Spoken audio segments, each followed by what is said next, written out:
Hello guys, आज आप देखेंगे आर डी शर्मा के बुक्स एक्सरसाइज 4.5 का क्वेश्चन नंबर 2 का फर्स्ट वाला क्वेश्चन। इस क्वेश्चन में हमें एक क्वाड्रेटिक इक्वेशन दिया गया है जिसके हमें रूट्स पता है कैसे हैं, रियल हैं और इक्वल हैं। इसके बेस पे हमें के की वैल्यू फाइंड आउट करनी है। क्लियर है? तो हमें पहले से ही पता है इसके रूट्स कैसे हैं, रियल भी है और साथ में इक्वल है।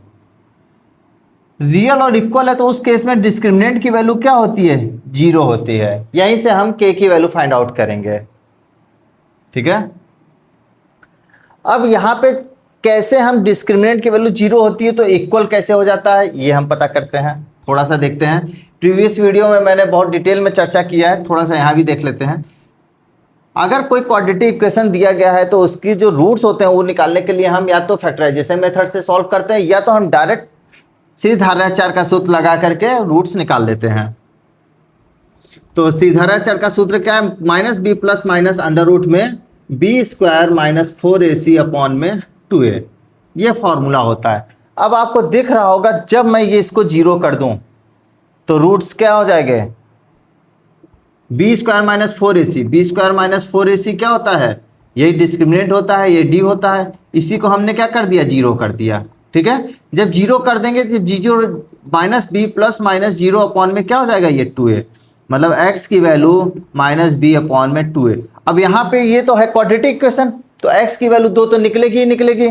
ठीक है, तो यहाँ से x1 की वैल्यू भी यही होगी माइनस बी अपॉन में 2a और x2 की वैल्यू भी यही होगी माइनस बी अपॉन में 2a। x1 और x2 की वैल्यू क्या हो गई? सेम हो गई, माइनस बी अपॉन में 2a। इसीलिए कहा जाता है जब रूट्स जो आपके इक्वल हैं, अगर रूट्स इक्वल है तो डिस्क्रिमिनेंट जो होगा वो मस्ट भी क्या होगा? 0 होगा।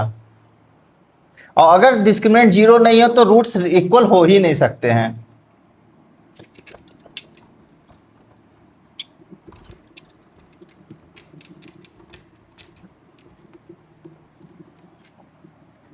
अब हमें यह पता चल गया कि जब रूट्स इक्वल, रियल और इक्वल होते हैं तो हमारा डिस्क्रिमिनेंट क्या होता है? 0 होता है। इसके लिए हमें क्या चाहिए होगा? ए बी सी चाहिए होगा। तो हम यहाँ से A X square plus B X plus C equals to 0, यहाँ से ए बी सी की वैल्यू फाइंड आउट करते हैं।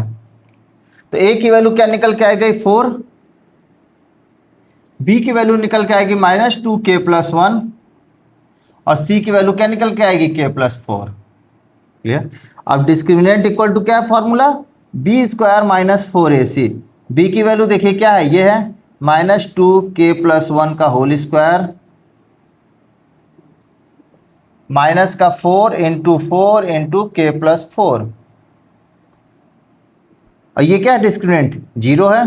0 इक्वल टू इसका स्क्वायर कर दिया, 2 2 जा 4, k प्लस 1 का होल स्क्वायर माइनस 4 4 जा 16, k प्लस 4। अब इसको ओपन करिए, ओपन करेंगे तो क्या मिलेगा? 4k का स्क्वायर प्लस 1 का square 1 plus 2k, A square plus B square plus 2ab minus 16k minus 16 चौका 64, ये आ गया हमारे पास। क्लियर है? अब यहाँ से आपको दिख रहा होगा 4k स्क्वायर। एक चीज़ और है, यहाँ पे आप चाहते तो 4 कॉमन लेकर के भी सॉल्व कर सकते थे। ठीक है, चलिए हम लोग पहले कॉमन लेना सीखते हैं, क्योंकि अगर कॉमन लेना नहीं आएगा हम लोग को तो क्वेश्चन बहुत टफ होता जाएगा। अब यहाँ देखिए 4 यहाँ भी है, 4 यहाँ भी है, ठीक है, 4 4 जा 16 4। तो हम 4 कॉमन क्यों ना ले लें? 4 कॉमन अगर ले लेंगे तो यहाँ क्या बचेगा? k प्लस 1 का whole square minus 4k plus 4 और 0/4 क्या होता है? 0 हो जाता है, तो 4 ये गायब हो जाएगा। तो बचेगा क्या आपका?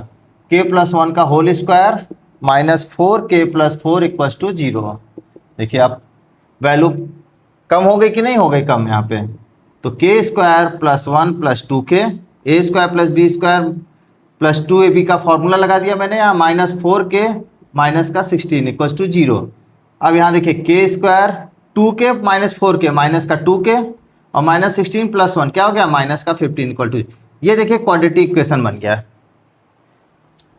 अब क्वाड्रेटिक इक्वेशन हमें पता है कैसे सॉल्व करते हैं, बहुत अच्छे से, क्योंकि हमने बहुत बार किया है। तो k स्क्वायर का कोफिशिएंट 1 और कांस्टेंट क्या है? 15। इसका हम प्राइम फैक्टराइजेशन करेंगे, 3 इंटू 5 हो गया। क्या इन दोनों को सब्ट्रैक्ट करने पे 3 और 5 को सब्ट्रैक्ट करने पे क्या 2 आ रहा है? आ रहा है। हमें यही 2 लाना है। क्यों सब्ट्रैक्ट करने पे? क्योंकि के स्क्वायर का साइन प्लस है और 15 का भी साइन माइनस है, तो प्लस का मल्टीप्लाई माइनस में करेंगे तो माइनस आ गया, और जब माइनस आता है तो हम क्या करते हैं? सब्ट्रैक्ट करके 2 लाते हैं। क्लियर है? तो हमारे पास दो फैक्टर आया, कौन कौन सा? 5 और 3, जिसको सब्ट्रैक्ट करने पे 2 आएगा और मल्टीप्लाई करने पे 15 आएगा। -5 के प्लस का 3 के -15 इक्वल्स टू 0। तो के की कॉमन लेंगे, के -5, यहाँ से 3 कॉमन लेंगे, के -5। अब यहाँ से और यहाँ से देखिए के -5 कॉमन है, तो क्या बचा? के +3 बचा। अब हमें पता है क्या, एक बार इसको इक्वल्स टू 0, एक बार इसको इक्वल्स टू 0 करेंगे और सोल्यूशन आ जाएगा।